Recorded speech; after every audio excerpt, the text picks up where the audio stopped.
دین نے میلاد کو فرض نہیں فرمایا، نماز کو فرض فرمایا۔ ہم غلطی کیا کر رہے ہیں؟ ہم غلطی یہ کر رہے ہیں کہ ہم محفل میلاد یا جلوس میلاد کو تو لازمی سمجھ رہے ہیں اور نماز کو ہم نے ایک اختیاری کام بنا۔ یہ غلطی ہے۔ اسی غلطی کی وجہ سے ہمیں محافل میلاد اور جلوس میلاد کی برکات بھی مکمل نصیب نہیں ہوتی۔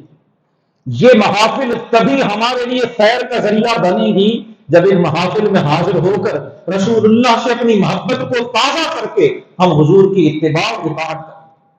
صحیح بخاری کی حدیث ہے، رسول اللہ صلی اللہ علیہ وسلم آخری ایام میں جب بیمار ہیں، حضور مسجد میں نماز کے لیے یوں تشریف لائے کہ ایک طرف جناب عباس اور دوسری طرف حضرت علی کے کندھوں پہ ہاتھ رکھا اور حضور کی ٹانگیں اور قدمان مبارکہ زمین پہ گھسٹ رہے، جس میں کریم کے اندر اتنی توانائی نہیں کہ اچھی طرح سے ٹکا کے پاؤں زمین پہ رکھے جا سکیں۔ اس حالت میں بھی حضور مسجد میں آئے ہیں اور بیٹھ کر نماز ادا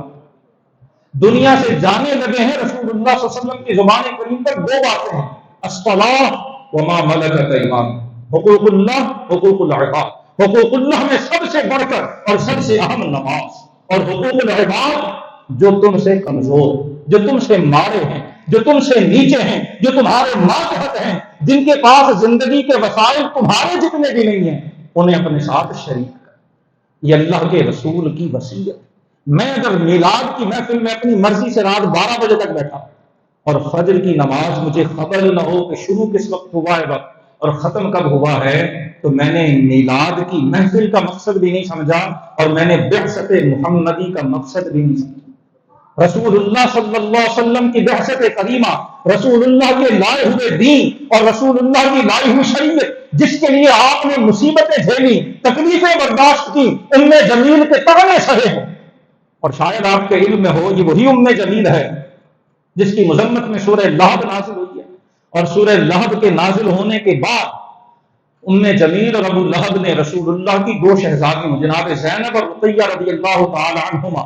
ان دونوں کو رخصتی سے قبل اپنے بیٹوں عتبہ اور شیبہ سے طلاق دلوائے، عتبہ اور عتبہ سے، صرف اس وجہ سے کہ محمد صلی اللہ علیہ وسلم قرآن پڑھ کر سناتے ہیں جس میں میری اور تمہارے باپ کی مذمت کی گئی اور تم ان کے بیٹیوں کے نکاح پر قرار رکھے۔ رسول اللہ نے دو شہزادیوں کی طلاق کا صدمہ سہا۔ اولاد،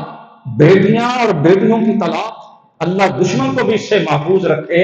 اللہ کے حبیب علیہ الصلوۃ والسلام نے یہ صدمہ سہا ہے، شریعت کا پیغام اور رب کا پیغام ہم تک اور آنے والی نسلوں تک پہنچانے۔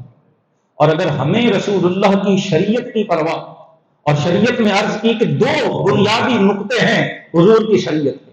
ایک التعظیم لامر اللہ، اللہ کے حکم کی تعظیم، جو رب کا حکم ہے وہ عظیم ہے، وہ عظمت والا ہے، وہ عزت والا ہے، وہ احترام والا ہے، وہ ادب والا ہے، وہ قابل اطاعت ہے۔